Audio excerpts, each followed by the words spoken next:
Hi, everybody, and welcome back to another edition of the Beyond the Cage podcast presented by Fight Chicks. I am your host, Jim Graham. Alongside me is my co-host, The Juice, Dave Sadler. On this week's show, of course, we will go over some headlines, including the Ultimate Fighter 20. We will also look over World Series of Fighting 15 and Bellator 131 for this weekend. We're also going to recap UFC Fight Night Sydney, as well as UFC Fight Night Uberlandia. And we're going to pick the main card fights for this weekend's UFC pay-per-view, UFC 180, the first ever card from Mexico in Mexico City. That's what we got on tap for this week's show. But Juice, how was your week? Man, that sounds sounds like a lot of work we got to do. I don't know if we have time for small talk and witty humor by myself. No, it was yesterday was Veterans Day. Got to put in some triple time at work, so that was good.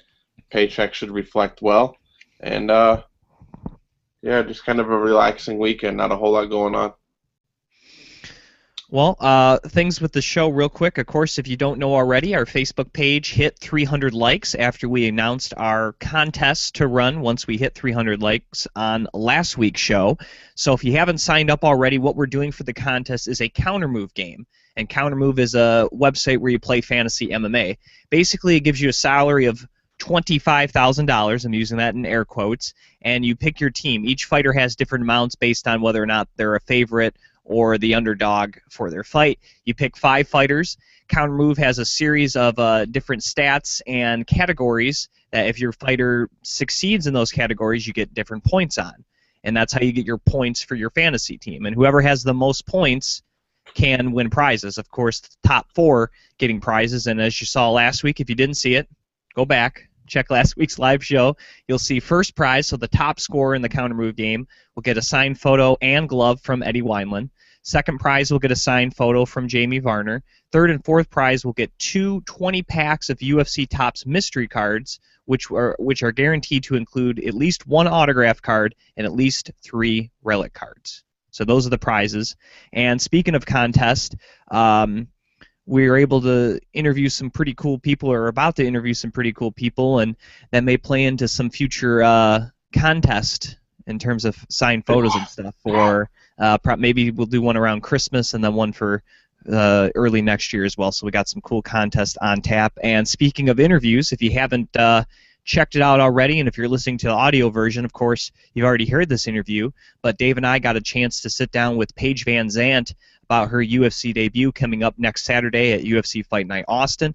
And as of right now, we are scheduled to talk to Luis Smolka, who is fresh off his win, and we'll probably talk about that a little briefly here on the undercard of UFC Fight Night Sydney. So that's what we got on tap interview-wise as well. But let's start first with headlines. I think you could say that people's appetites are their palates are officially wet. They're I think so. You've wet everybody's palate just enough, and everybody should be ready to tune in and take part in all the fun. Well, let's get to some headlines here. We'll mention our friends at VigilanteMMA.com. You can follow them on Twitter at VigilanteMMA. Let's start first with the Ultimate Fighter, Dave. We didn't mention it last week. We've got 2 episodes to go over, and we'll go over episode 6 first, which was Aisling Daly against Angela Magana. And this was a very close fight, back and forth. Obviously, I thought Magana did a great job in the first round. She was able to take Daly down. I thought land some damage there, get Daly in some bad positions. And really early, Dave, it was looking like the number 12 seed was going to upset the number 5 seed. It was looking very apparent. Then in round 2, Daly was kind of able to weather, once again, Magana trying to take her down early, and I thought showed off some pretty good stand-up skills. I mean, both ladies were throwing, but Daly at least seemed a little more refined in that second round. And then heading into the third round, whether or not you thought it should have went to the third round, which, in my opinion, I thought it did, Magana's camp didn't seem that way, but it went to a third, and I thought Daly just was the fresher fighter. She wanted more. She went out there, was able to go in there and get a finish in the third round, stopping Magana. And after she didn't start out looking like a number 5 seed, but then she went in there, got the finish, and asserted herself as one of the top ladies in this house. And I thought a very impressive performance after a slow start by Aisling Daly. Yeah, I think the tail of the tape in this one was Daling was the higher ranked fighter, and she was a higher ranked fighter for a reason. You know you didn't think it should go to a third round. Well, once she got into the third round, she kind of proved that it didn't need to go to a third round and took care of business. I don't think there was a whole lot more to that. I like the attitude that Magana has. She comes off as kind of brash and a little bit cocky and kind of we're a family-friendly show, but she comes off as kind of a B, and I like that. So good scrap. They're all not going to be Bonner Griffin. So good scrap, and Aisling Daly, she's a scrappy young lady. So we'll see more of her. Looking forward to it. All right, so she advances to the quarterfinal round, and that sets us up for episode 7, where we were able to see Alex Chambers of Team Pettis against Rose Namajunas of Team Melendez. And, of course, on the last one, Magana was for Melendez and Daling was for Pettis, as Pettis continued their run there. But coming into this fight, Dave, it seemed like the first time, I'm going to be honest, since Tisha Torres fought, that it really legit seemed like Melendez's team had a chance to win. And I don't feel like that's a big stretch to say. Rose at number 7, despite her young age and obviously not that many pro fights under, I think a lot of people, thought she can do some things in this competition. And going up against Alex Chambers, the number 10 seed, while the seeding, they're very close. Again, Chambers has fought the majority of her career not in the United States. So the competition she's facing probably not as high. And also, I didn't know this. She doesn't look 35, Dave, but Alex Chambers is 35 years old. Yeah. That shocked me. When they did that tail of the tape and it said she was 35, I was like, what? There's no way she's 35. Hey, Jim, I know that this is a stretch, but I'm 34. Right. That's what I mean. And you don't look 34. All right. No, but yeah, she did not look 35. I was surprised, much like our good friend Barb Hontrack has a degree in like biochemical engineering or whatever. That I was like, dang, okay. Like so another. What do they teach in those classes? Yeah, I mean, another woman that doesn't have to fight. Definitely has the background to get a job and probably make more money doing that than fighting, if I'm completely honest. Right. But hey, she wants to fight, and here's her chance. She got in the Ultimate Fighter, but I don't know if it was a strategy or if Rose is just that much better than her. But she just was not ready for the aggressive pace of Rose Namajunas, who just put it all on her in that first round. I mean, a lot of people think of Rose as a submission, but she has a lot of great kickboxing skills. Mm-hmm. And obviously, she started off with Rufus Sport, in Milwaukee, and then, has moved with her fiance Pat Barry over, to Colorado with Shane Carwin and Nate Marquardt and those guys at Grudge. Neil Magny, and picking up that skill set, and and really, again, this is the first time we've seen her in over a year, so she really got to showcase all those skills she's been working on, and she put it all on display and didn't give Chambers a chance to breathe en route there to the first round finish, and got Melendez their first win. And this was very big, not only just for Rose, but I think really big for Team Melendez. They finally got at least somebody in the competition, and so that way we're not seeing all this angst back and forth of having 4 consecutive Pettis versus Pettis matchups. Yeah, you know what Rose did? Rose got people to talk about the Ultimate Fighter. I work with a bunch of guys, a bunch of girls, and a couple of the guys who've been listening to the show and all that kind of stuff, they were like, did you see that little girl in the Ultimate Fighter? Like, talking about Rose. And that's not normally a conversation that we have. It's like, yeah, I fast-forwarded through the Ultimate Fighter, but they were like, dude, that girl was awesome. Like, I think she can win the show. And I think a lot of people who tuned in are going to be the same way. Like, holy cow, who was that girl? Um, it got me an opportunity to show off Invicta a little bit because with my Fight Pass, I went back and showed off her flying armbar, which you know, that that was a great victory for Rose. But yeah, I definitely think Rose has a legitimate chance of winning this show, and it just proved it in that fight. And Melendez finally gets on the board, so that can't be too awful to get the coach, make sure the coach is happy. And here's the thing. Obviously, as people know, I am a pretty big fan of Anthony Pettis, but I have nothing against Gilbert Melendez. The only thing I really kind of irked me when was his post-fight comments after fighting Thompson the third time. Other than that, I got no problem with Gilbert Melendez. He seems like a pretty nice guy. He's trying his hardest there to coach, and it's just not working out for him. So I kind of actually feel bad for Gilbert Melendez a little bit, but he finally got a win, and he gets one of his fighters into the house. And just real quickly, of course, the last matchup for the preliminary round, we're going to see Beck Rawlings, and she will be taking on former Team Melendez member Tisha Torres. So I guess in facto, if you want to really look at it, Melendez will get two girls into the quarterfinals. If you really want to look at it. True. Because but again, at the end of the day, there is no teams. But do you feel a little bad for Gilbert, or? No, he's friends with the Diaz brothers, so kind of what goes around comes around. But he's not. He's not them though. Jake Shields trains with them, and other than Jake Shields having pillow fist, I don't. Jake Shields seems like an alright guy. Yeah, he seems like an alright guy, like a warm glass of milk right before bed. He's good at putting me to sleep when I'm tired. Alright, well, looking over this bracket real quickly for the Ultimate Fighter, of course, Carla Esparza, the number 1 seed. She will be awaiting the winner of Torres and Rawlings in the quarterfinal round. And the other quarterfinals all set. We're going to have 5 versus 4, which is Daly versus Penne.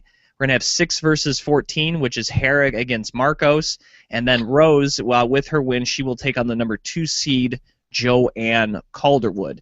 Now, Beck definitely has a chance to win because she has knockout power. She's very aggressive, but I would definitely favor Tisha in that contest. I have a feeling we're going to see Tisha versus Carla in the quarterfinal round. And just kind of looking at these matchups, I really like Randa. Obviously, she trains with Darren Cruikshank and Jason Fisher, our good friends here in Michigan Top Team. But just looking at the easiest path to get into the semifinals, I would say Feliz may have the easiest opponent, and that's not saying Randa's, it's not that she's going to steamroll Randa, but I'm saying if you look at the path of least resistance, I would say that has a chance to be easier for Feliz than potentially if she would have taken on Tisha, who obviously she already lost to once, and I don't know if she could beat Tisha a second, or could beat her in a rematch, is what I'm trying to say. Right. Here's a couple thoughts that I have. I think that Felice making the finals is not far-fetched. I think Rose making the final is not far-fetched. I think what intrigues me about the show tonight is that could there be a bigger drop for somebody than if Tisha loses? She came in arguably, well, they have her number 3, so arguably, if they didn't have the show, she'd be next in line for a title shot, and then loses twice, has 2 opportunities. That's got to be an awful lot of pressure on Tisha Torres going into tonight's fight. It is, and that could be one of the reasons maybe why she faltered against Randa.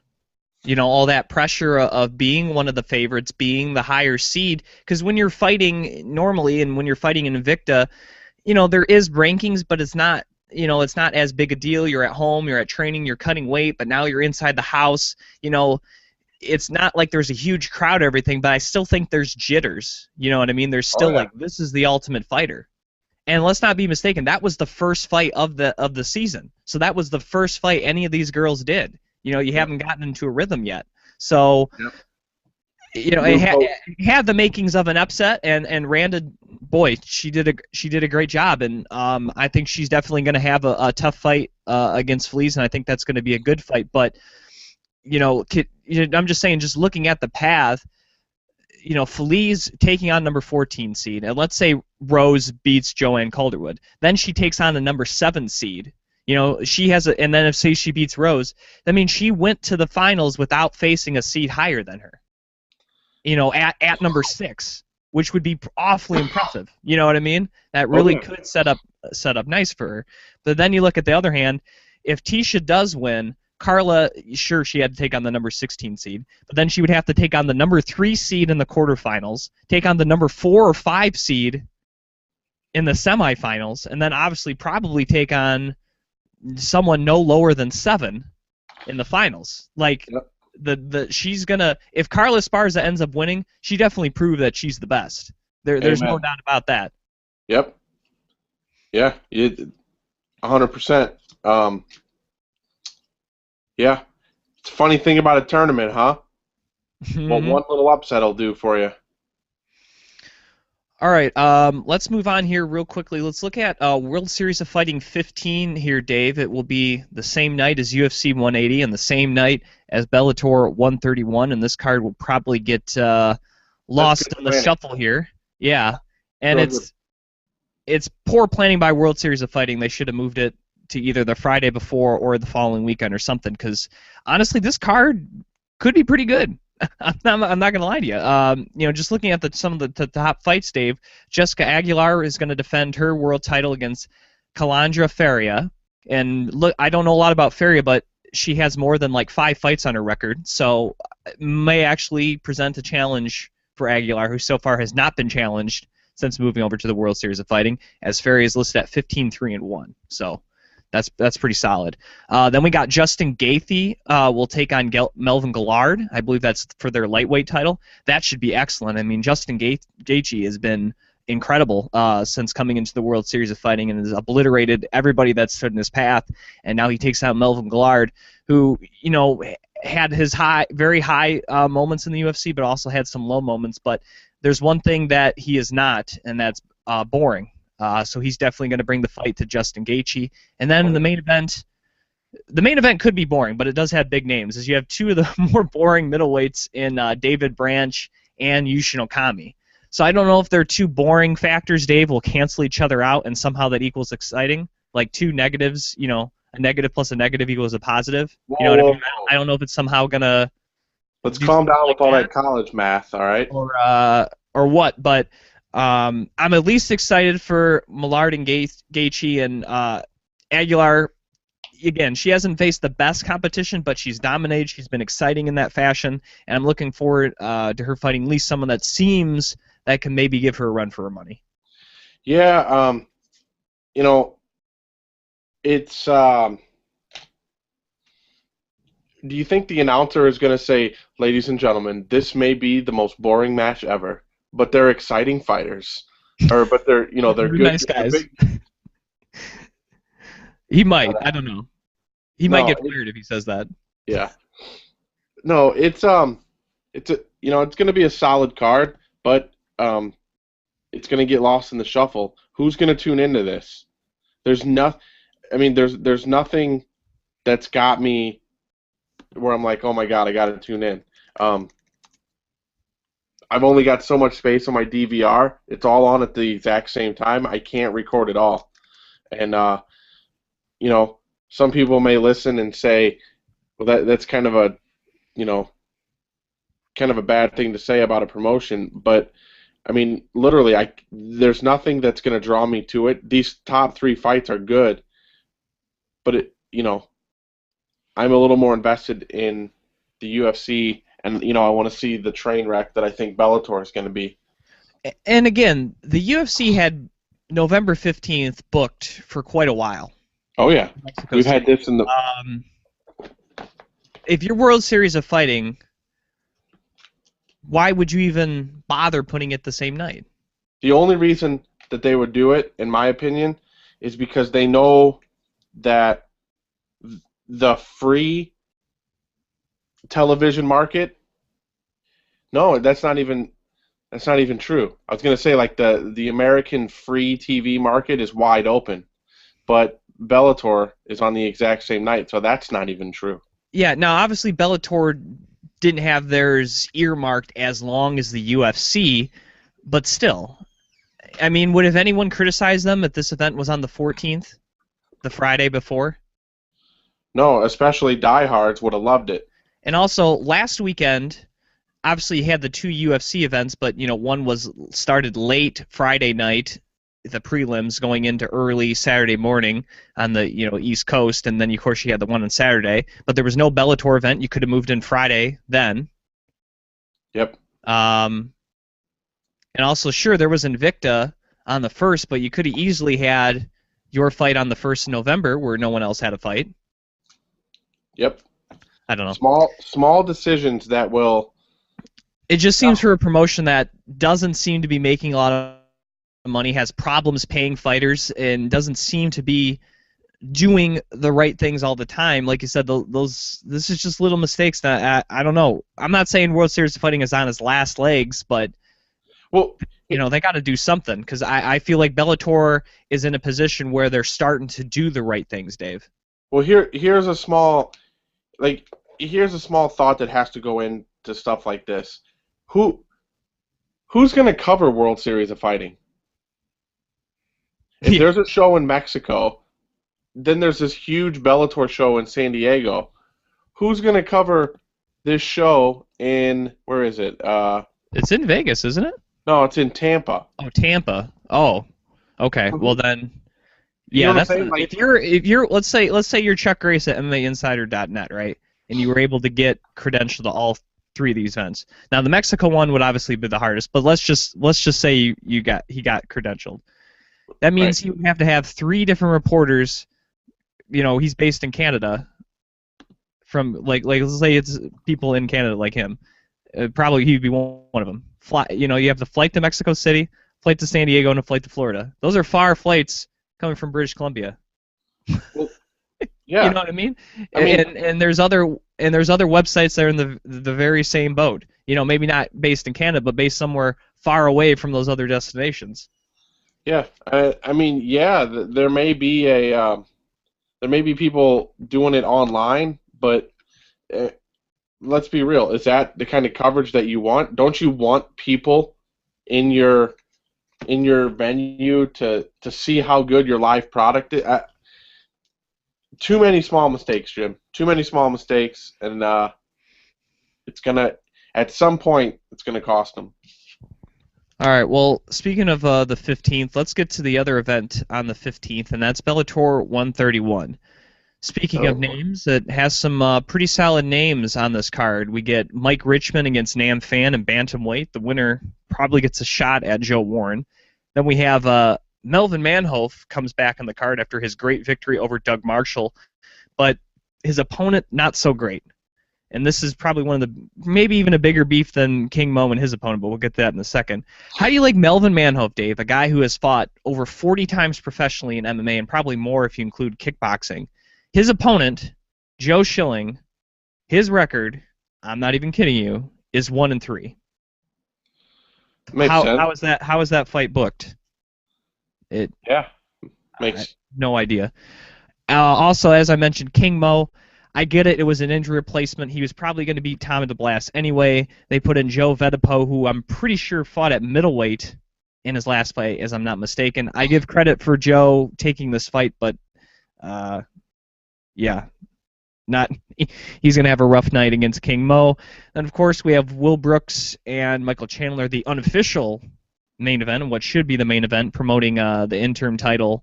I guess the actual title now, because Eddie Alvarez left, being defended for Bellator. And then we get the actual main event of Tito Ortiz and Stephan Bonner. Now, obviously, I'm most excited to see Brooks and Chandler. I thought their first fight was pretty good, a candidate for Fight of the Year. I don't know if we're going to see that again, but I think we are going to see a good fight, however long it does last. And for Ortiz Bonner, I don't know. It's either going to. Here's the thing, this one is really temperamental. I think it's either going to be really exciting or it's just going to be really bad. It's no in between. It's not going to be like, it's one or the other, I think. I agree 100%. I think it's a little more towards Chandler and Brooks is the main event in my mind, and I think that the sleeper for fight of the night is the Richmond fan fight. I think we could see a Garcia fan type of fight. I it's absolutely ridiculous. Like all these WWE promos and stuff that they're doing with Ortiz, like for everything you ever said about my family, I'm gonna knee you in the face, I'm gonna elbow you in the face. Tito, let's walk into the cage first. Let's take baby steps. You don't have the biggest track record of making it to fights. You'll probably slip and fall in the sauna this week. So let's just, let's cool all the crap talking into it. Let's get into the cage and we'll see what happens. People will tune in because they think it's like me. They think it's going to be a train wreck. If you think you're going to see a technical fight between these two, you're sadly mistaken. All right. Speaking of Bellator 131, this will play into some of our headlines here. Wanderlei Silva, the recently suspended and somewhat maligned MMA legend, was set to appear at a pre-fight party for Bellator 131 to kind of help promote the event and sign some autographs and take some pictures and stuff with some fans. And then, literally like a day later, maybe hours later, Bellator said, due to contract obligations, Wanderlei Silva will not be able to participate in the Bellator 131 pre-promotion. And obviously that probably has to do with his contract with the UFC. According to Sheerdog, they tried to get comments from both Bellator and the UFC on the issue, and were not able to get a contact or comment with the organizations. But even though he's suspended, he's still technically under UFC contract because the UFC did not release him from said contract. They're just simply observing the suspension handed down by the Nevada State Athletic Commission. Now, realistically, though, I don't think when the suspension is over, the UFC is going to offer him a fight.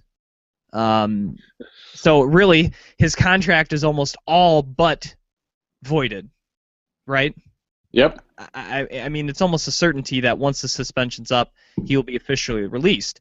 But obviously, you're going to honor the suspension, and most athletic commissions and most organizations are going to honor that suspension, regardless whether he's under a contract or not. So I don't get why he's still under contract, first of all. Second of all, is him showing up to a Bellator pre-fight party, whether he was under contract or not, is that really hurting you as the UFC? Is that somehow damaging your brand or tarnishing you in some way? I don't see it. I don't get it. I get if it voids the contract, but at the end of the day, I just don't feel like it's affecting the UFC. No, I don't think it's affecting the UFC at all. But when you sign a contract and when you sign a contract and don't live up to your end of the contract, the UFC is not doing anything wrong by having him not show up at another promotion. It's a lot like the old wrestling where when WCW was around, WWF can't afford to have their champions' contracts run out and then their belts appear on other channels. They couldn't let that happen. Same type of thing. Rich Franklin still was under contract. I think he still is. But he went in, he sat down with Dana, and he said that he had an opportunity to be a part of ONE FC, to be a matchmaker, to make a lot of money. And they let him out of his contract because he asked like a man. But running away from a potential huge fight, a huge moneymaker for the UFC, that kind of stirs the pot. And I mean, you can't expect everything to go well. When you stir the pot and cause financial, I don't want to say heartache, but when financial issues for the UFC, the UFC can make things difficult for you. I would say it's more of a public relations or image issue more so than a financial issue. But So I'll say, well, for the UFC, that was weren't they going to be on 167 or 175 or they were going to be on if anything, you could say they saved money because they didn't have to pay him or Sonnen. Yeah. I don't know. You can go either way, but I get what you're saying though. The point is, it affected the UFC. Whether you want to say it's financially, a public image, it hurt them. You know True. what I mean? It hurt their reputation, and the UFC didn't like that. Now, again, it's still surprising me that he was even under contract. You know what I mean? You would think they've cut guys for doing less, and somehow he's still under contract.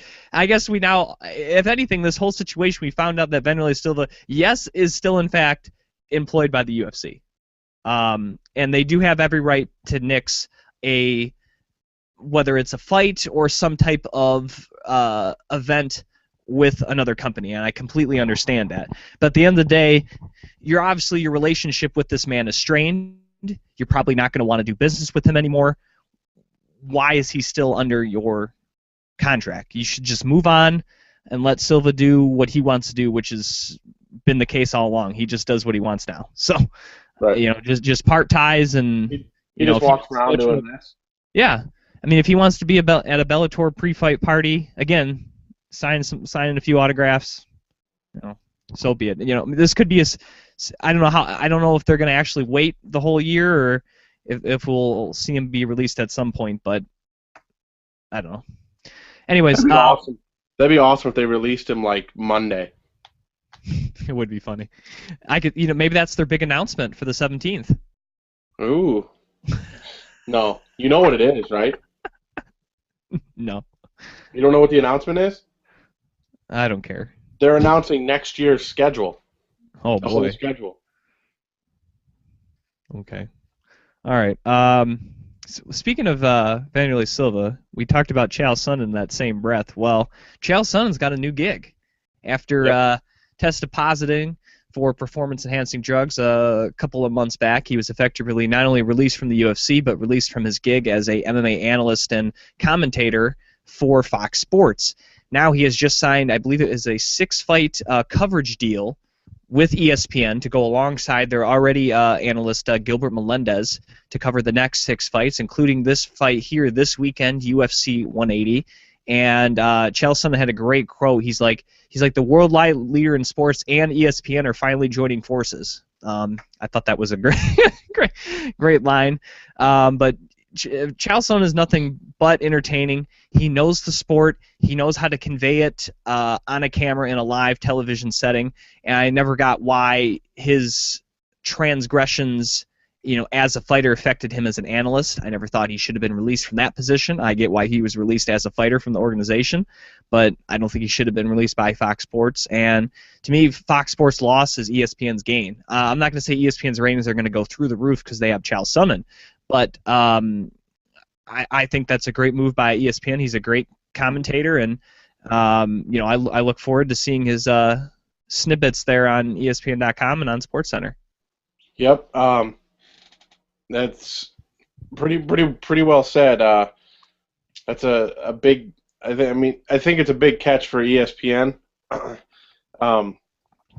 I don't see what his suspension and release from the UFC have to do with being a color commentator, but ESPN's gain, Fox Sports loss.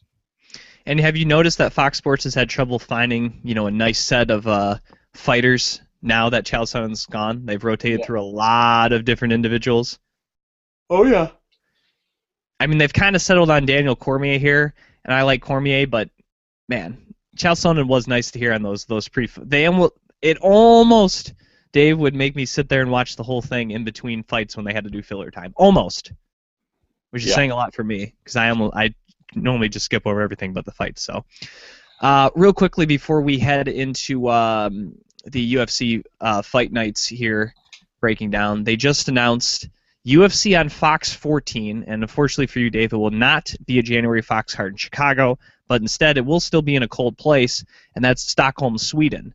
and they're going to get treated to the main event of Anthony Johnson against Alexander Gustafsson, with the winner most likely getting a shot at the UFC Light Heavyweight Championship. And I think this is excellent. You know, Gustafsson got hurt, kind of missed his opportunity at a rematch with Jones, but I kind of like him getting another fight in. We get to see Jones-Cormier, and now Rumble freshly instated, cleared of any, well, the case was dropped, so I'm not sure if cleared of any wrongdoing, but you know what I mean. He's cleared to come back to the UFC, and that's great. He has been nothing but dominant since coming back to the UFC from the World Series of Fighting, and now he takes on arguably the number 2 guy in the division, Alexander Gustafsson, in his backyard in Sweden. I don't know. This has the makings of a great fight, and definitely the winner deserves a shot at either Jones or Cormier when they meet for the New Year's Eve card. Yeah, all excellent points. It's good to have all the top 4 guys in the division all have fights booked, all have meaningful fights booked, and yeah, the top end of the light heavyweight division is looking really good. And yeah, hopefully nothing. You know, as this fight gets ready to go down, hopefully nothing too crazy happens, you know, with Johnson, you know, legal-wise, you know, like he's already set for the fight. Hopefully nothing pops up last second and they have to remove him, because that'd be a huge letdown. Or if Gustafsson gets injured again. Yeah, that would be awful. And we have to see Ir Latifi take on Rumble Johnson. Yeah, or that guy that King Mo's fighting, or that Manhoff's fighting. Right. All right. Well, let's get to UFC Fight Night Sydney, and I know we're probably going to do our big end of the year review and awards, Dave. And one of the categories we have is Fight Card of the Year. I think you're going to be hard pressed to find a better card from start to finish than UFC Fight Night Sydney, which saw, I believe, if I'm not mistaken, Dave, a record 11 fights, 11 finishes, and only one of those fights even made it into the 3rd round. They were either almost all first or second round finishes. And I'm going to be honest, I actually watched this whole entire card, and I usually watch the majority of the cards, really minus, you know, if it's exclusive, like the 3 or 4 fights that are exclusively shown on Fight Pass. Most of the time I don't end up watching those ones. I watch any prelims on Fox Sports, and then, of course, any main card on Fox Sports or the pay-per-view card. But I actually watched this whole thing from start to finish and was thoroughly entertained. And, boy, I don't know if we'll ever get to see that many finishes again. That was quite incredible. And the fans in Sydney, you know, I don't know how much they paid to get into that event. I don't know what the cheapest seat was, but I think they got their money's worth. Yeah, I started watching at the Alvey Andrews fight. I didn't get to see the 4 before that, and I just never had time to go back. But yeah, good night of fights. I don't know if that's something that I would have loved to see, all those finishes. The pacing seemed to still be there, but you know, that stinks when everybody gets finished right away. Then you're like, oh, it's over already. Well, if this was on like regular TV, it would have sucked, because then there would have been so many commercials to try to fill the time. But since it was on Fight Pass, I think it was moving a lot quickly. So I think the fans kind of lucked out on that front, that it wasn't a regular like Fox Sports card or even a pay-per-view. Definitely. But anyways, speaking of interviews, we got an interview booked with him later this week, and you'll hear it on next week's show. Luis Smolka, he ended up getting one of the Performance of the Night Award bonuses, and if you haven't seen the GIF or the clip already, he used a Shawn Michaels kind of sweet chin music sidekick to the face of Richie Vasiluk to drop him, and then he went in there and rained punches down to get the knockout in the 3rd round, and that was the only fight to get into the 3rd round. And we've had him on the show before, and definitely look forward to having him on again. But definitely got to give big props to Smolka. I've seen a lot of fights, Dave. I don't think I've ever seen anyone use the sweet chin music technique to get a fight finished. Yeah,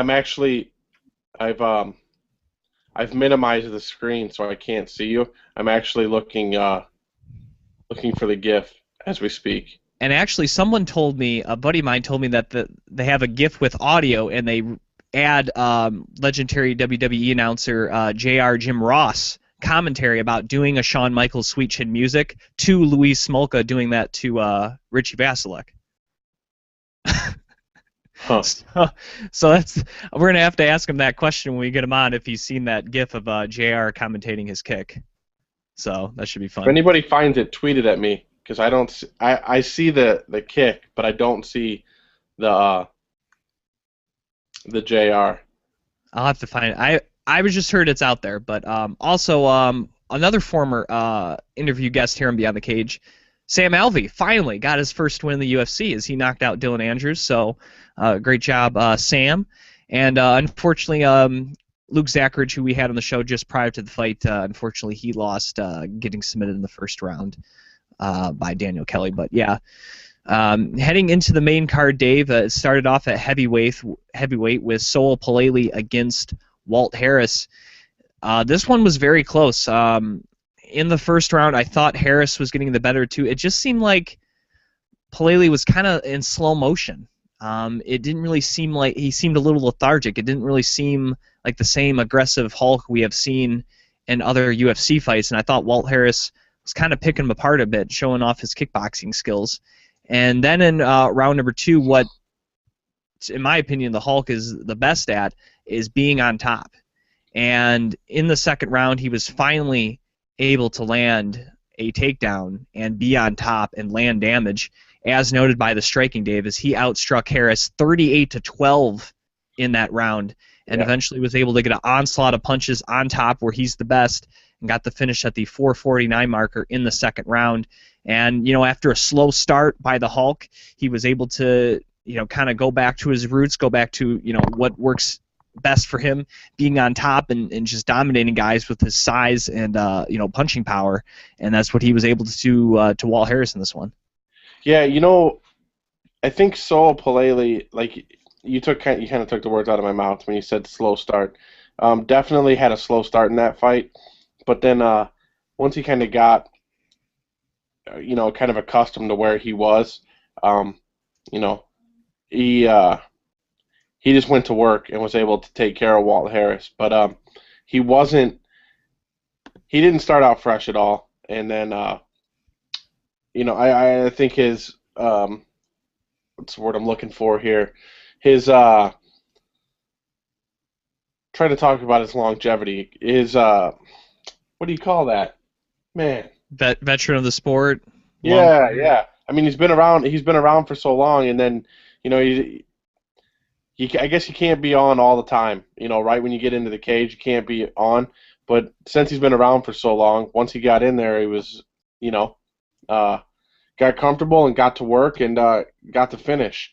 Would have been disappointing. He had to get the finish. Would have been disappointing to start the main card off with a decision. Especially after all those finishes on the undercard. But let's get to the next fight at middleweight, Robert Whittaker against Clint Hester. Now, both you and I, and we also had Ray Flores on last week, we were pretty unanimous in thinking that the size of Clint Hester and the power that he brings to the table would be a lot for Whittaker, who, in our opinions, probably should still be fighting at welterweight. Well, one thing that usually happens when guys move up a weight class is hand speed. Typically, they're going to be a little faster than the traditional guys at the division they're moving up to. And I think that was the case in this fight, Dave. I don't think Hester was ready for the hand speed of Robert Whittaker, as Whittaker was able to get in and out pretty good and able to avoid a lot of those big, powerful shots of Clint Hester.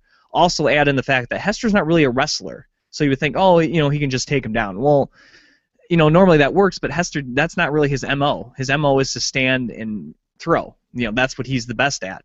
And, you know, then he shoots in on Whittaker, who, again, a little undersized, but he even had great takedown defense at 170. So those skills still translate, and obviously someone that's not as good of a wrestler, it's going to be easy to stop takedowns even at a little higher weight class. And I still think he's set for 170, Dave, but against this opponent, you know, he had enough technical skills to beat Hester, and, you know, he did take some damage. It's not like he went in there completely unscathed, but you know, maybe against the guy that's a little better wrestler, he might have some problems with, but he was able to pass the first test at middleweight and derail the undefeated streak that Hester had in the octagon up until this point with a second-round finish. Was this an injury replacement? Not that I know of. No? I'd have to double-check that. I don't remember either. No, me, like you said, me, you, and Ray all thought that Whitaker is, gonna be around a long time at 170. He comes in, he proves us wrong. He, um, I mean, I don't want to keep saying it, but you pretty much nailed it, Jim. His takedown defense. He doesn't forget how to do that when he changes weight class. All that stuff still translate. The hand speed is definitely still going to be there, and yeah, he was able to take it to what is it, head busa, Right. whatever. Yeah. He was able to take it to him and get the TKO victory. So, I mean, me personally, I think he should stay at 170, but not his manager. Real quickly, he wasn't an injury replacement, so that was the scheduled book. And also, not did he just stop Hester's streak inside the octagon. That was Hester's first loss, Dave, since October of 2010. So that's the first time Hester has lost in 4 years. So that's pretty impressive. And also, fun fact, Clint Hester lost to Douglas Lima back at Sin City Fight Club Red Line Grand Prix Round 2 in November of 2009. So it's another guy who is a welterweight. That is a fun fact. Maybe he just has a knack to losing to fast welterweights instead of actual size middleweights. All right, let's get to the next fight of the evening for Fight Night City. It was the lightweight division as Al Iaquinta took on former Ultimate Fighter winner Ross Pearson. And I tell you what, Dave, this was a huge. Obviously the Whitaker fight was an upset, but not as big as upset, I think, as Al Iaquinta defeating Ross Pearson by second round knockout. And this to me wasn't like Whitaker and Hester, where Whitaker was clearly getting the better too. I thought this fight was pretty even. Maybe Pearson was getting a little bit, better of Iaquinta. And then I believe it was a right, Dave, that just kind of rocked Pearson there early in the second round. And Iaquinta knew it, his corner knew it, Pearson's corner knew it, and Iaquinta didn't let him breathe kind of from that point, and Pearson was never able to kind of get his feet back from under him, and Iaquinta was able to stay on him, go in there, and get the finish with a nice flurry of punches there at the end at the 139 marker in round number 2. Huge win for Al Iaquinta, and definitely pushes him up into the division, and it puts him maybe taking on somebody in that kind of 20-12 range. In my thinking after this win, I was thinking if he could face the winner of Norman Park and Jorge Masvidal, who fight in January, I was thinking the winner of that would be a great matchup for him. I think Tony Ferguson already has a fight booked. Otherwise, I think Tony would be a good one. And I guess you could throw in our good friend Darren Cruikshank if he can get by KJ Noons or vice versa. I think would be some good fights for Al moving up. But unfortunate for Ross Pearson, a guy who's kind of had some bad luck. He had that no contest against Gallard. He had that bad decision against Sanchez. He was able to come back, beat Gray Maynard, arguably the biggest win of his career, and then again, it's not like he was fighting bad. Just he got caught, and lost here to Iaquinta.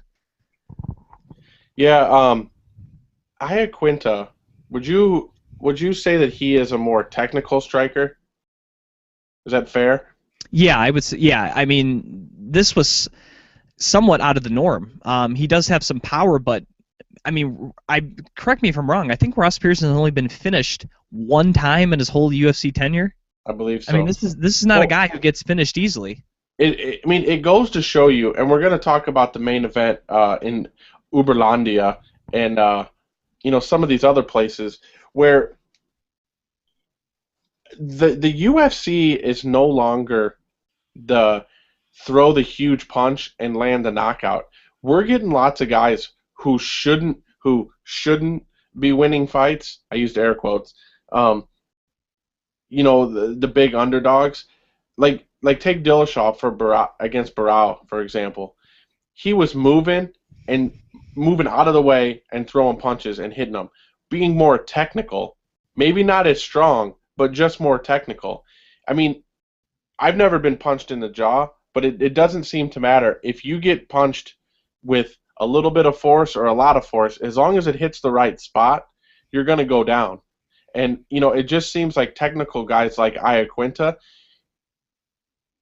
you said it in the breakdown that he was a pretty, finished product when he was on The Ultimate Fighter. But now it seems like he's gone back and polished up the technical aspect, and then, it proves dividends with, the victory that he got this past Friday evening, morning, Saturday, whatever it was. Sounds about right. No, but yeah, great performance by Iaquinta. Definitely a guy I'm not going to doubt anymore. I can tell you that much. And definitely, boy, what a win. And like I said, I kind of feel bad for Ross Pearson, but I think Pearson will be back. I still think he has a lot of fights, still got a lot of good fights left in him. To the main event of UFC Fight Night Sydney, Luke Rockhold against Michael Bisping.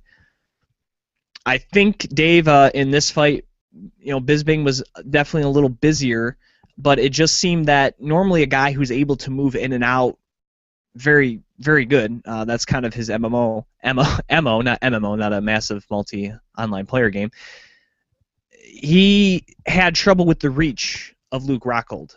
Even as he was exiting the pocket, Dave, from throwing, whether it was a punch or kick, it seemed like Rockhold, with that reach, not just with his hands but with his leg, was able to hit him with something.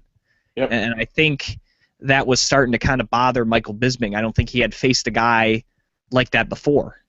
And I think it was, kind of maybe he wasn't expecting that. He can train with guys with long range, but he had trains with guys with range, plus that can hit hard like Rockhold. And I'm not sure if he expected, the power to go along with the range.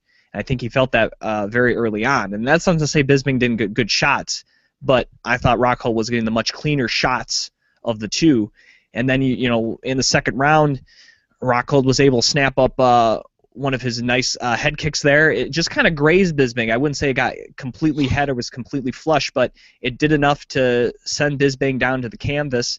And, in the scramble, Rockhold saw the neck, took advantage of it, squeezed, and, got the victory. And once again, Michael Bisping, not a guy that gets finished very often, if ever. And once again, got caught, very, very similar to his fellow countryman, Ross Pearson there. Got caught, got taken advantage of while rocked, and got finished. And you got to credit Luke Rockhold.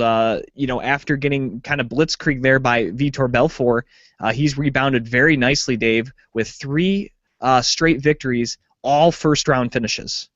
Rockhold is slowly but surely rising in this division, and I think with his finishing capability and the fact he's a former Strikeforce champion, he never did get his unification bout, Dave, which other champions were allotted. Gilbert Melendez. So there is a strong possibility that with one more victory, he can get a shot at the middleweight title. Yeah, I definitely would not disagree with him getting a shot at the middleweight belt with next, or even with one victory. Hey, speaking of the middleweight division, you want some breaking news? Let's do it. Is Gegard Mousasi in the middleweight division? Yes, he is. Per Ariel Helwani, Dan Henderson versus Gegard Mousasi is announced as the co-main event of Gustafsson Rumble on the 24th in Stockholm. I like it. Your thoughts?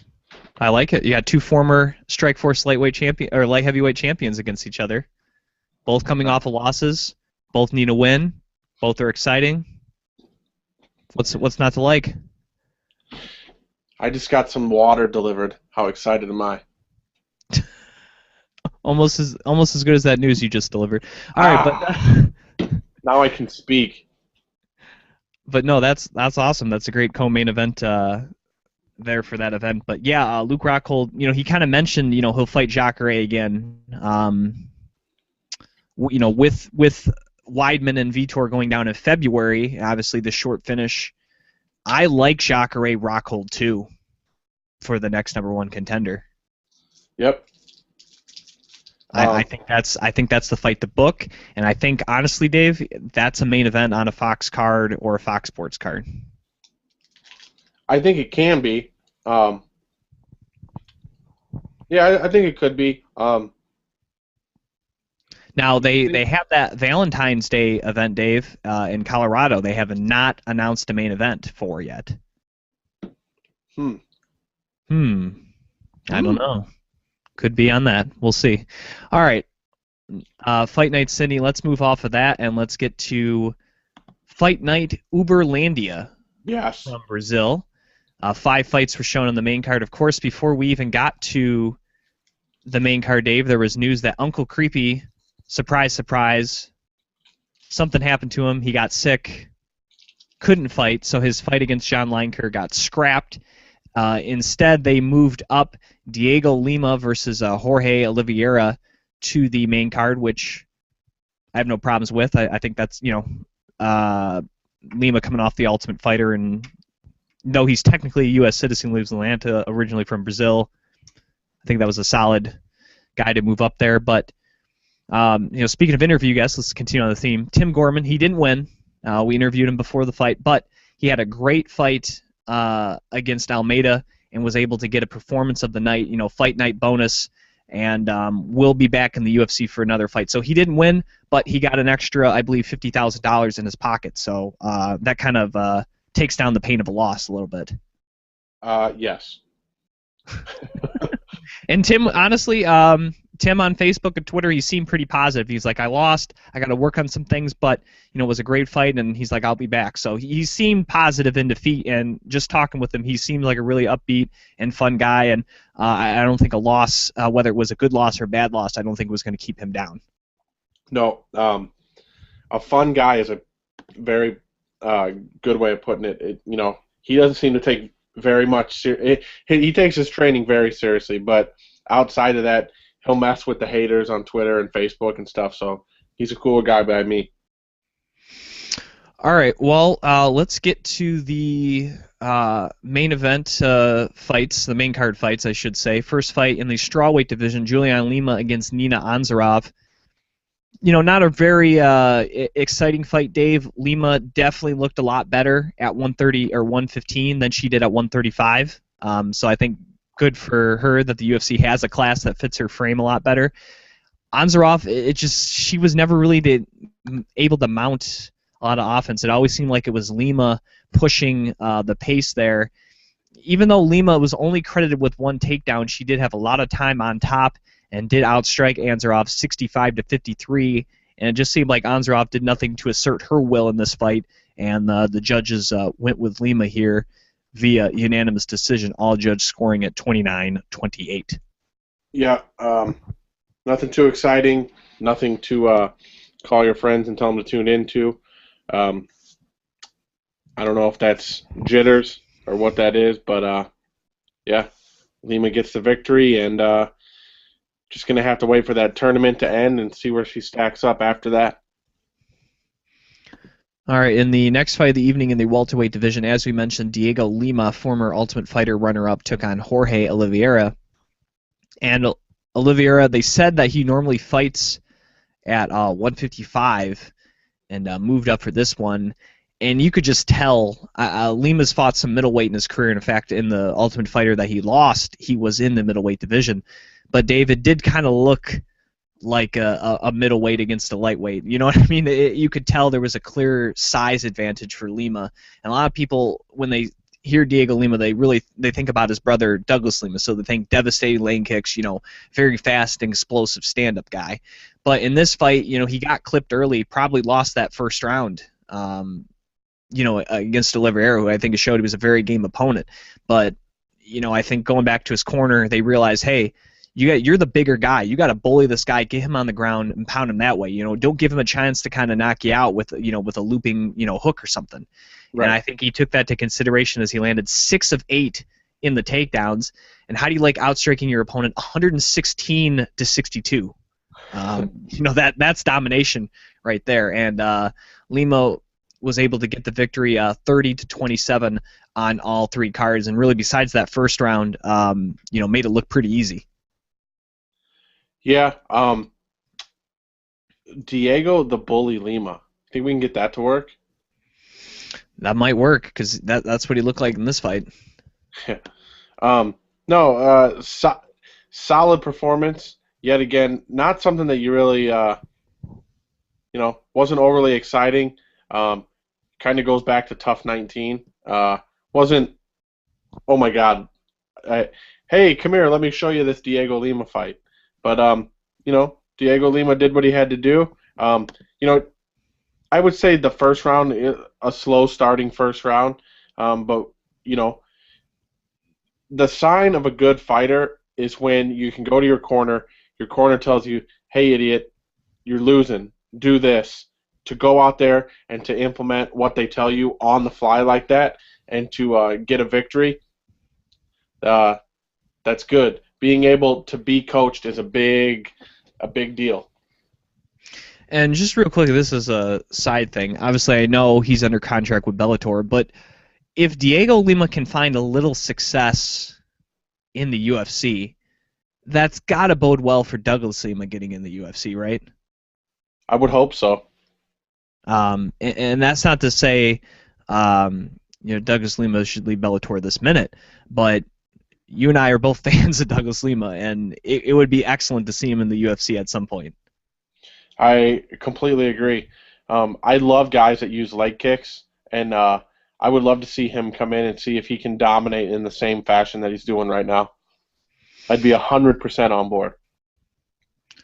The next fight of the evening was in the welterweight division as Claudio Silva took on Leon Edwards. This fight ended up going down as a split decision, with the win coming via Claudio Silva, with two judges scoring the fight 29-28 in his favor, and the final judge scoring it 29-28 in favor of Edwards. Looking at this fight, Dave, Silva 3-9 on the takedowns, and he also outstruck Edwards 98-42. The closest round in terms of striking was in round number 2, where Edwards was only outstruck by 9, 23-14 in favor of Silva, and that to me was probably the only round you maybe could have gave Edwards, was that second round. But there's no way he could have won round 3. In which, how do you like this, Dave? Silva was able to lay that one takedown early, then outstruck Edwards 40-9 in that third round, and then in the first round he outstruck him 35-19. So to me, the only close round was the second. I had a 30-27 Silva the whole fight. Edwards had a hard time keeping this thing standing. When it was standing, yeah, he was definitely the better striker, and I think we said that in our breakdown. But with Silva's grappling background, the ability to take the fight to another dimension, a striking-based guy was going to have trouble with that, and he did have trouble with it, and Silva got the win. Yeah, the thing that sticks out is the third round of this fight. Silva was on top of Edwards from the very beginning and just never let up for the entire third round, and I thought that kind of told the story of the whole fight. So solid victory for Claudio Silva, and moves on bigger and better things. All right, well, let's stick with the welterweight theme, and let's talk about Warley Alves against Alan Joboy. Once again, this one wasn't a split decision, but it felt like it might have been, and somewhat similar parallels to the last fight we talked about. I think in the first round, Dave, I think Warley Alves definitely, he started the round very strong with a lot of big, powerful combinations, had Joboy rocked, then kind of, obviously the fight kind of settled in, and Joboy kind of settled in and, ended the round very nicely. But I think that early onslaught, I think, got him the first round, in my opinion.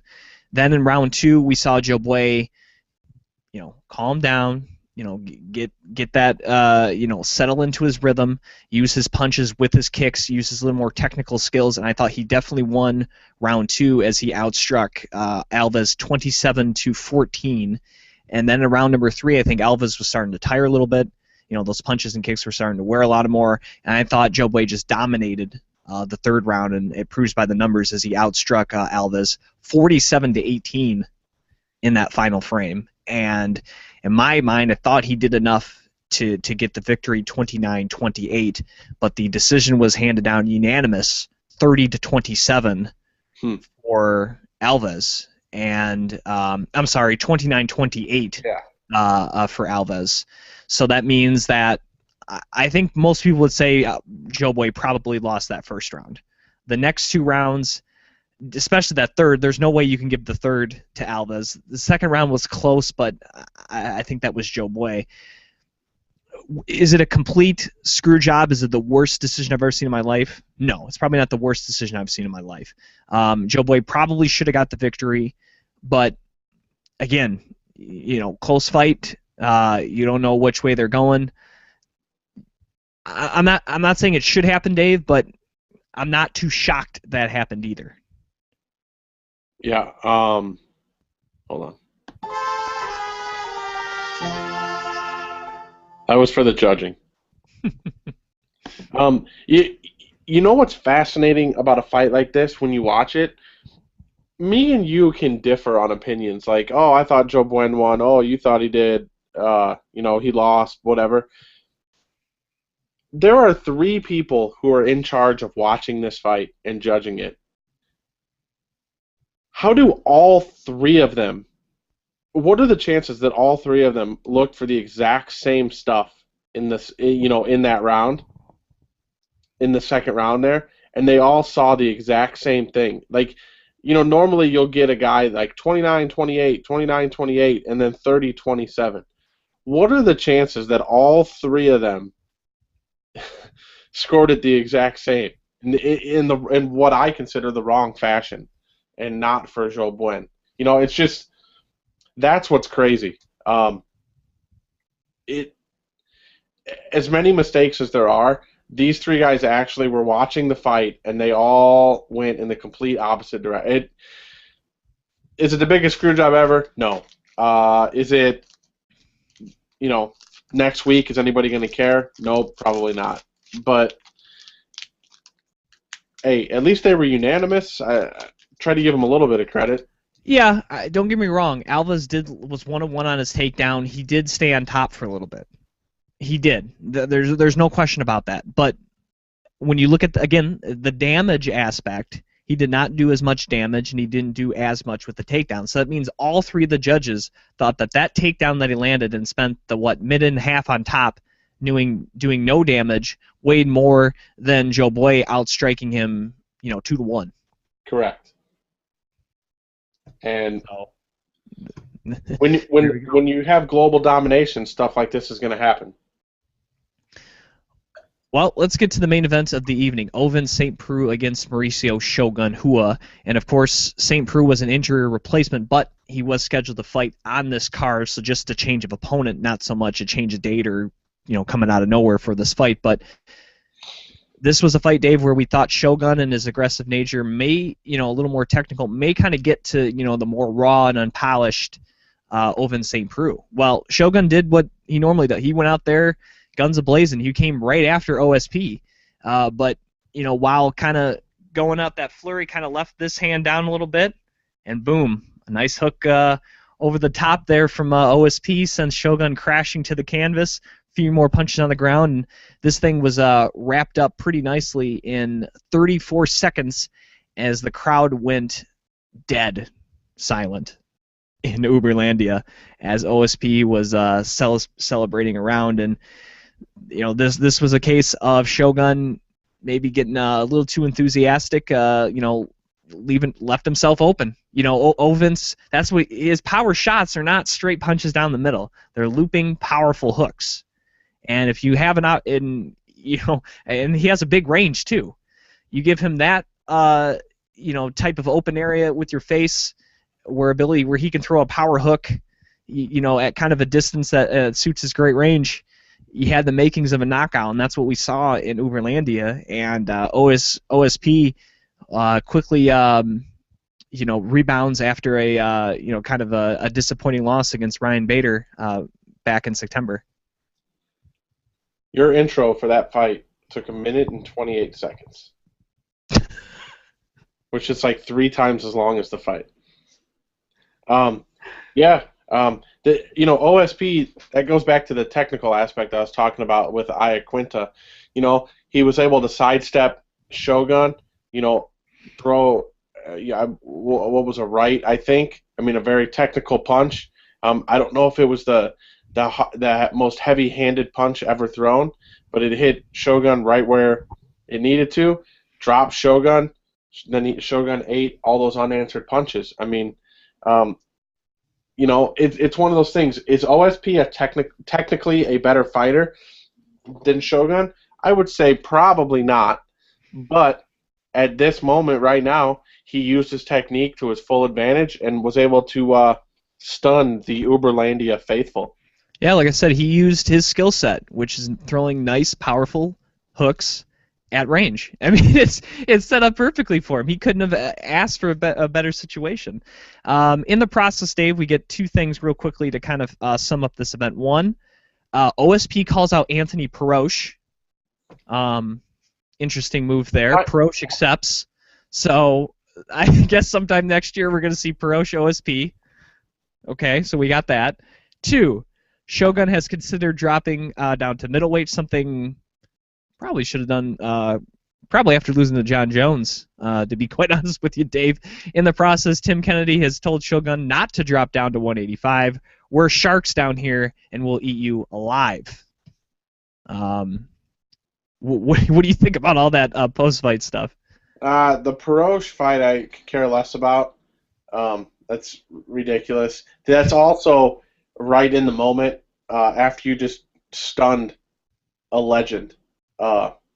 So I give him a little bit of credit for that. And I would agree that coming down to 185, I don't know if that's the best scenario for Shogun. Is there a problem hanging it up for Shogun? I mean, I don't think so. Who's he going to drop to 185 and fight? That's well. He's still a name. He's still marketable. Oh yeah. And that's the thing. If he wants to fight at 185, give him a fight at 185. Have him try it out. But again, yeah, if he comes out in the next week or two and says, hey, I'm done. I'm just gonna coach. Maybe help the UFC in Brazil. I could see it. You know what I mean? He's obviously not going to make a run at 205. That's for certain. I don't know if he can make a run at 185, but he at least, I feel like, would have a better chance at doing it down a division. Right. Well, I was having this discussion with a friend, and here's the problem. Here's the problem with Shogun right now. I'm waiting for the rankings to pop up on UFC. Besides the fact he's 6-8 in the UFC. Yeah, but hold on. Because I had this argument, right? And I'm going to give you the names that he has fought are, you cannot. He beat Alistair Overeem at Pride 33, Forrest Griffin, Mark Coleman, Chuck Liddell, Lyoto twice, Jones, Forrest Griffin, Dan Henderson, Brandon Vera. That was a war, the Vera fight. Gustafson, Sonnen, Tahuna, Henderson again, and then Ovin St. Preux. Just for argument's sake, if he's 8-2, he's the greatest fighter of all time because he's just destroying name after name after name after name. You know what I mean? Like, he's not taking easy fights. He's taken Shogun when he lost his opponent. He didn't have to take OSP, but he took it. You know what I mean? And going to the middleweight, who exactly would you match up Shogun with? Everybody on that list is a killer. No, I mean, Tim Kennedy was right. It's a tough division. But again, if he just wants to simply fight and he's not worried about titles, by all means stay at 205, take more fights. But if he truly wants to be a world champion again, it's not going to be at 205 pounds. It's just not going to happen for him there. In your heart of hearts, do you think that Shogun going up or going down to 185, would we see the same type of resurgence that we saw with Lyoto Machida? Possibly. But again, Shogun is not as mentally stable as Lyoto Machida. I feel like that's safe to say. Just look at his past performances. That's not that to say the guy doesn't have drive or isn't competent, or again, he was a world champion. It's not to say he can't get back to a championship level. It's just that he's been so inconsistent in his fight performances, his conditioning, what he's bringing to the table each fight. It's hard to say what we're going to see if he drops down to 185. Maybe we will see that Shogun that knocked out Leonel Machida in the first round, Dave. You know what I mean? Maybe we're going to see that guy again. Or maybe we're going to see the guy who fought Mark Coleman to a crappy fight. Or maybe we're going to see, a guy that let Brandon Vera drag him 4 rounds. You know what I mean? Or maybe we're going to see the guy that gets knocked out in 34 seconds by Ovince St. Preux. You know what I mean? I don't know what we're going to get. It's so... He's like... he's like the Carolina Panthers of the MMA world. Ouch. Where won a couple games, with Cam Newton and D'Angelo Williams and all those guys. They're like, man, how do you stop this offense? And then they, the next game, they score 10 points. You know what I mean? I don't. They're exciting to watch, but you don't know what you're gonna get. Right. All right. Well, let's move on to UFC 180 to end the show, as we're going to pick the 5 fights on the main card. And in case you missed it last week, it's right here on our YouTube channel. Of course, it's still in our audio version. Dave and I chat with Jessica Evil Eye up ahead of her bout on the undercard here for UFC 180 against Leslie Smith. So if you haven't checked it out already, it was a great interview. Great to have Jess back on the show. And, we've had Jess a couple times, Dave, but when she said she was going to punch Leslie Smith through her face, I think that's the angriest I've heard Jess. She's been pretty respectful to her opponents when we've interviewed her and stuff, and her saying that kind of lit a fire under me, like, man, Jess is going to go for it this time. You know what I mean? I think we're going to see a different Jessica Eye in Mexico. Yeah, I have a feeling that, in the interview she talks about kind of a weird past year, and she wants to put that behind her, clearly. And she knows this is the easiest way. Come out and destroy Leslie Smith. People will start talking about her for all the right reasons. All right, well, let's get to the main card. The first fight of the evening will be in the welterweight division. And that's going to be as Edgar Garcia will take on Hector Urbina. Looking at Garcia, he's actually 0-2 in the UFC, but has not fought for the promotion since 2009, and that was a loss to DeMarcus Johnson back at UFC 107. Currently, he is riding a 4-fight winning streak, and of his 14 career victories, 7 are by knockout. Looking at Urbina, he is making his UFC debut. He most recently was on the Ultimate Fighter Season 18, but he has not fought professionally since June of 2013. And of his 16 career victories, 9 are by knockout. Now, from what I remember of Urbina on the show, obviously he competed at middleweight for the show, so probably dropping down a class maybe suits him a little better. And even though Garcia has fought in the UFC before, that was a long time ago. I don't remember his fight against DeMarcus Johnson. That was a very long time ago. Has rebounded nicely, but I honestly think we're going to see a nice little war here between these two. I don't think it's going to be very technical, but I think we're going to see a brawl. And most people probably would question why this is the kickoff fight, to a main guard, two kind of unknown guys. But this actually may have a chance to kind of steal the show here, if you actually look at the matchup a little bit here. Why, Jim? I'm confused. Why? That's so weird. Isn't this the tough finale? Isn't this supposed to be the tough finale, 180? For the Latin America card? Yeah.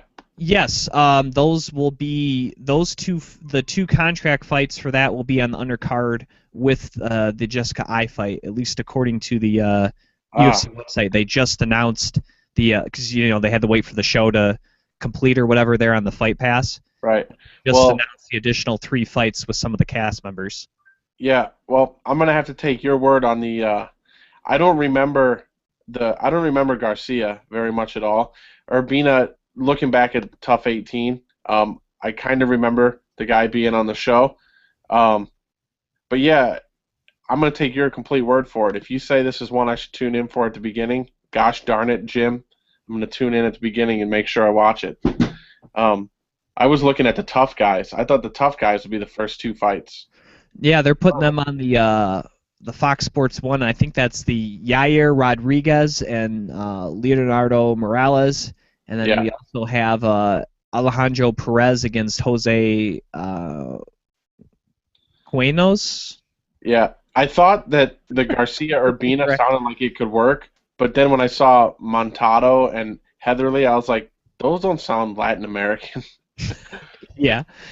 Sorry about that. And also, Dave, Urbina's from your neck of the woods there in Chicago, too, so I figure you might have a rooting interest in there. He's from Chicago? Yeah. Get out of here. Hold on a second. Lying. Yeah. Where's he fought before? It says he's from Coral Springs. Yeah. You probably have seen him fight.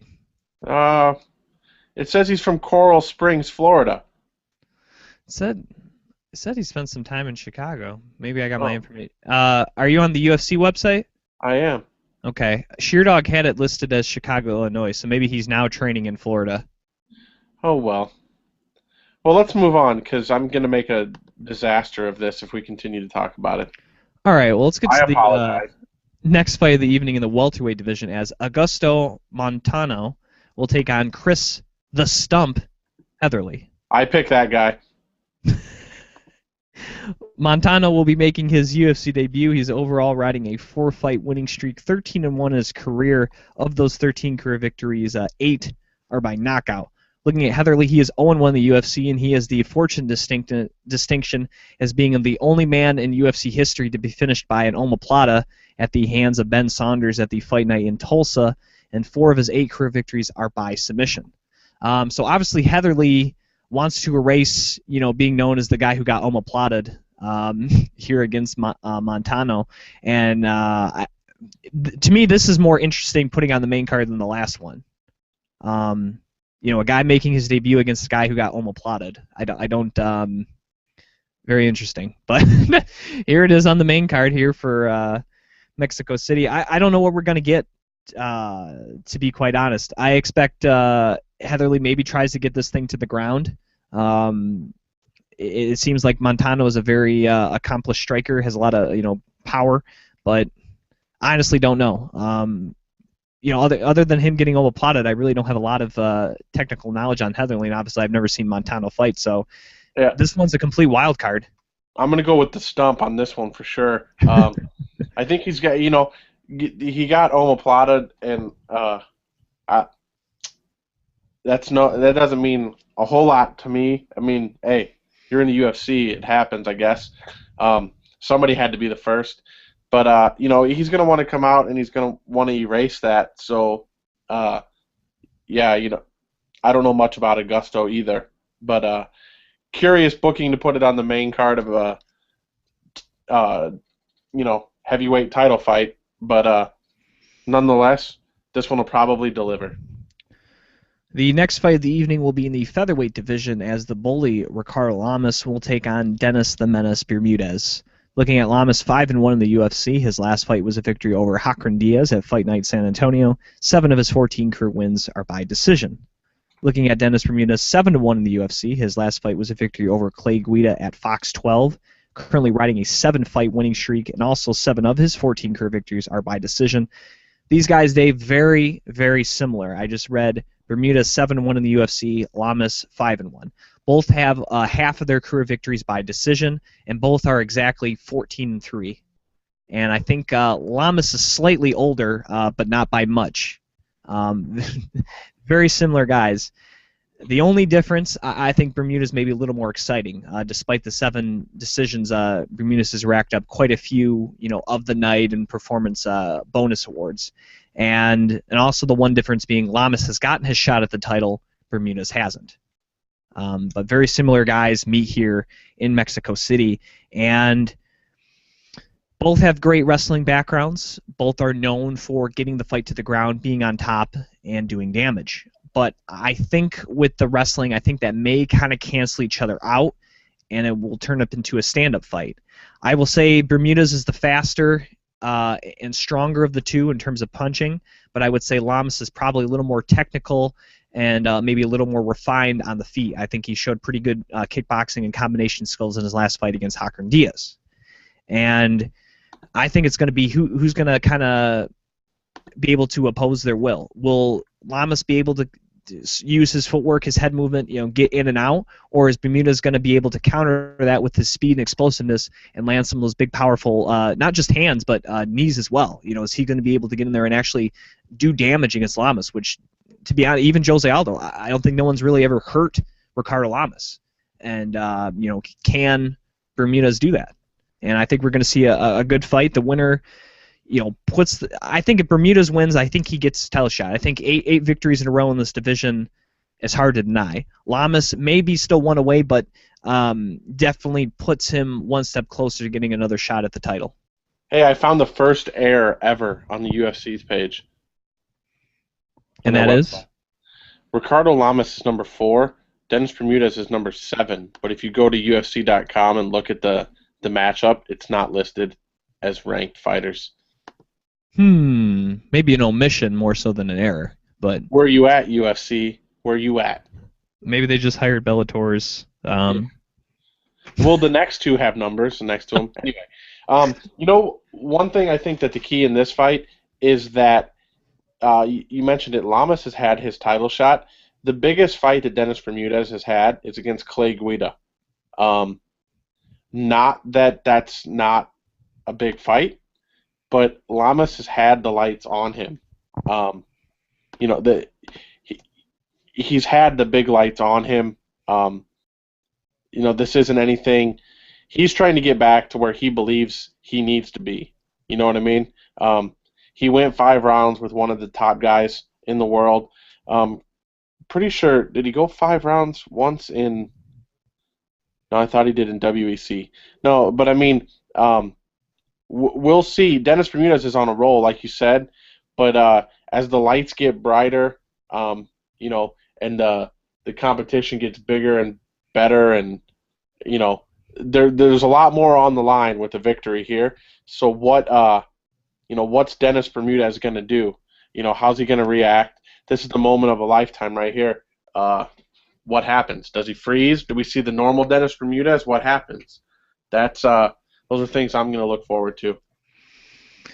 The co-main events of the evenings in the welterweight division as Jake Ellenberger will take on Kevin Gastelum. Looking at Ellenberger, 8-4 in the UFC. However, he is riding a 2-fight losing streak. His last fight was a loss to Robbie Lawler at UFC 173, and 18 of his 29 career victories are by knockout.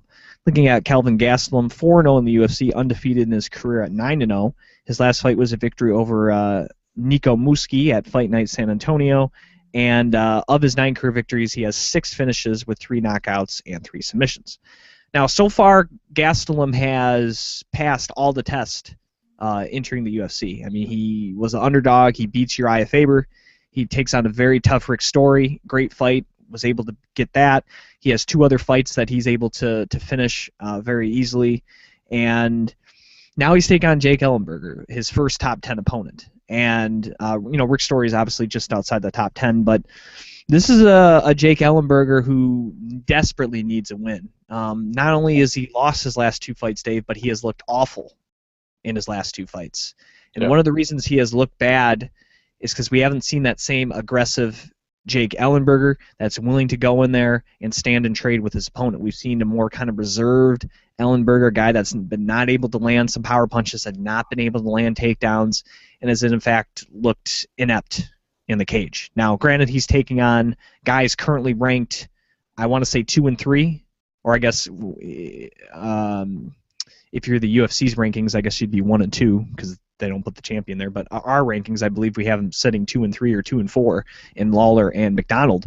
But he has to be able to mix it up in this fight. I don't think he can sit back against Kelvin Gastelum and be successful. Calvin's a very similar guy to him, maybe not as powerful, but a dangerous guy nonetheless. And what Jake Ellenberger are we going to see? We're going to see the Jake Ellenberger that knocked out Nate Marquardt and Jake Shields in the first round, or are we going to see the guy that kind of sat back and wasn't able to mount any offense against Robbie Lawler or Rory McDonald. Right. I got to go on a tangent. I apologize. There's not a better set of welterweights.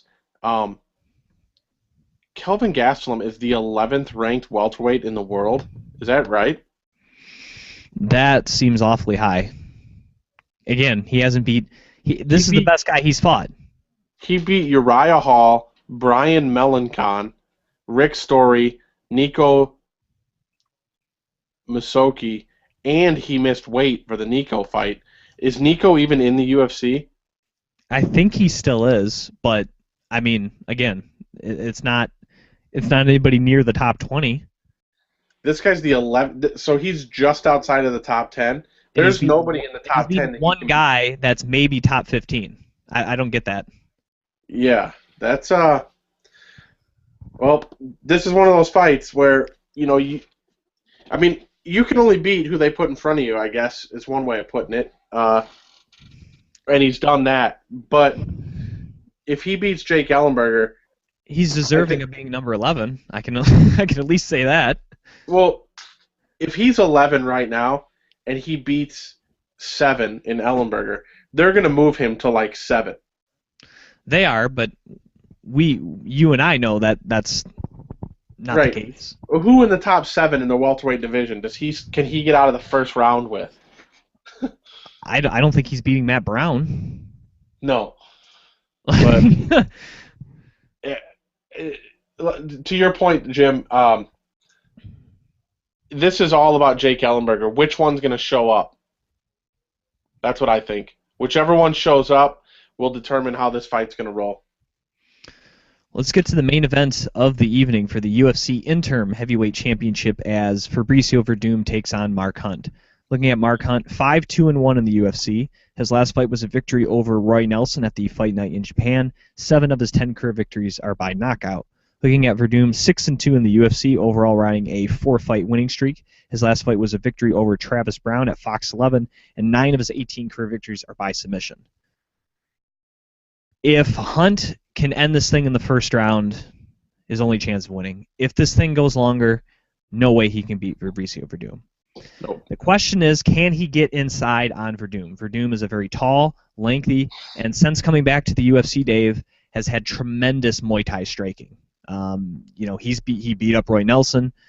He beat up Travis Brown pretty badly. This guy has some serious stand-up, and he took shots from both Brown and Nelson, both big, powerful, knockout artists, and continued to walk. Add in his world-class Brazilian Jiu-Jitsu. Verdum has a lot more ways to finish this fight than Mark Hunt. Mark Hunt, if you look back in some of Mark Hunt's fight, Dave, he got submitted in the first round against Gegard Mousasi, who's now fighting at 185 pounds. Wow. You know what I mean? He's got submitted in the 7 rounds first round a couple times by guys who probably don't even have good jiu-jitsu backgrounds as Fabricio Verdum. So it's hard for me to believe that Fabricio Verdum can't take this fight to the ground and get a first-round submission. I mean, I know this was a while ago and maybe towards the end of his career, but this guy did submit Fedor Emelianenko in the first round. Mark Hunt's no Fedor Emelianenko. You know what I mean? Mark Hunt has a chance. He always has that puncher's chance, but I feel like Fabricio Verdum has to do something awfully stupid to lose this fight. Yeah. If it ends in the first couple of minutes, I think Hunt, like you said, I think Hunt gets his hand raised. But the longer it goes, the wider range of skill set is with Fabricio Verdum, and I think that he walks out. He's got more tools in the tool basket, if you will. I think he can trade with Hunt. Probably don't want to stand there and trade. Probably get yours in and get out, so you don't take some of those right on the kisser. But I think there's just way more tools for Verdum, and he's been waiting for this opportunity for a long, long time. So he I don't think he's going to let this opportunity slide. And we're not even mentioning the conditioning and the altitude and the smog, that Mark Hunt has had to go through to complete this weight cut from like 305 pounds to 265. We're not even mentioning that because we're just looking at the technical skills. But you add that in, Dave, to this fight where realistically Mark Hunt could miss weight for this fight. That's not unrealistic. So I just got this text from President, CEO, founder, and secretary of Vigilante MMA.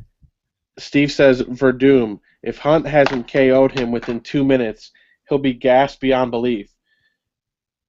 I just got back from Mexico City, and the elevation is brutal. Worse than Denver. Verdum will pick him apart. Yeah, like I said, you couple in the altitude with the smog, which people are kind of downplaying, but I feel like that's a really big factor. When the U.S. plays there in soccer, they go we can't even breathe there. You add in altitude with that, it's already hard to breathe because of the altitude. Then you add in pollution, and you're not supposed to drink the water there. You know what I mean? You know what I mean? Like, there's a lot of concerns there for a guy who's trying to cut 40 pounds. Yeah, it's weird when I read that text message. I thought it said, I just got back from Mexico City, and the elevator is brutal. That's what I thought it said. I would say yes, too. I would say the elevator is probably brutal, too. I wouldn't... I guess it depends what resort you're staying at, right? What's that?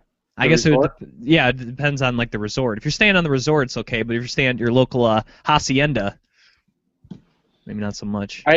I sent Steve. I'm trying to buy a little time. I asked him about the smog because he was out and about just to see, because he said he was just there a week ago. He also sent me this picture. I don't know if people can see it. Can you see that? Yep, says I get all my knowledge, and then pan up from beyond the cage. So that's a great meme. We're going to have to change that to our official logo, I think. Put that on T-shirts. We'll wait about 10 more seconds here just to see what he says about the smog. Because, I mean, we're not there. And I've seen, like, I don't know, maybe it's Discovery Channel or something. I've seen, like, reports because of the elevation, the way it is in the valley, how, like, Mexico City is sat. I mean, we're talking about, like, 25 million people in that city. Mexico City is one of the largest cities on this planet. You know what I mean? You add in all the cars and people, and the way that the valley goes, it kind of keeps everything in. That's one of the reasons why the smog is so heavy there compared to somewhere like even New York or Los Angeles. Right. Well, it's crazy. Especially if you're not used to it. Right. Agreed. Which Mark Hunt coming from Australia, I would say in New Zealand, probably not as used to it. Anyways, all right, let's get to the picks here for UFC 180. Edgar Garcia against Hector Urbina at welterweight. I think we're going to see a nice scrap here, but I'm going to go with the guy from Tough. I'm going to take Hector Urbina in this one. Yeah, I'll go with Urbina as well. Yeah, just because he was on Tough and he's a TV star. All right, Augusto Montano versus Chris Heatherly in the welterweight division. He got omoplated. Very disappointing, but yeah. The stump, he must have played fullback at some point in his life to be called the stump, so I will go with the stump as well. Yeah, stump. Ricardo Lamas against Dennis Bermudez at featherweight. Oh, boy. I really think this is a close fight. But I like the fact, again, his record doesn't always show it, but I think Bermudez maybe a little more finishing ability than Lamas. Close fight. I'm going to go with Dennis the Menace here to keep his winning streak. Yeah, this is a tough one. Just because to put the new blood up into the top of the division, I'll go with Bermudez as well. Ellenberger versus Gastelum for the co-main event. I really like Jake Ellenberger. Always kind of been a fan of his, but I don't know. I don't know what we're going to see. Will Gastelum make weight? I think that is a question mark too. Kind of the same thing with the Mark Hunt. The different factors there in Mexico City. But I'm gonna go with the upset. I'm gonna take the young gun there in Kelvin Gastelum. I'm gonna take Ellenberger. I don't think I should, but I'm gonna. All right, main event of the evening, interim heavyweight championship. Mark Hunt against Fabricio Verdum. Definitely going Verdum in this one to get the interim title. Yep, to cement his spot as the #1 contender. All right, before we end the show, of course, let's thank our friends at MMA-Freak.com, BluegrassMMA.com, following the local scene here in the Midwest, and of course our friends at Top Rated MMA. Check out their gear at TopRatedMMA.com, and a portion of their proceeds. Speaking of which, it was just Veterans Day yesterday. Hope you have a good Veterans Day, Dave, Mr. Former Marine over there. And of course, they're great helping out our veterans with a portion of their proceeds going to the Hire Heroes Foundation to help troops of the armed services get jobs once their service is done.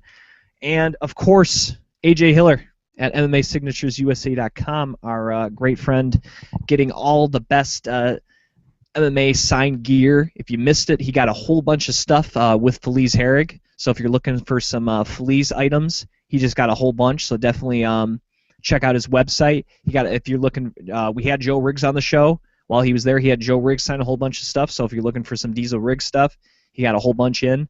And I know he's pretty good friends with Dennis Bermuda. So if you like his performance, win or lose against Ricardo Lamas, he's definitely going to have some Bermuda stuff for you. So be on the lookout for there, MMASignaturesUSA.com. And of course, our great sponsors at Fight Chicks. That's it. All right. Well, he is the Juice Dave Sadler. You can follow him at Vigilante Juice. I am Jim Graham. You can follow me on Twitter at Jim Graham.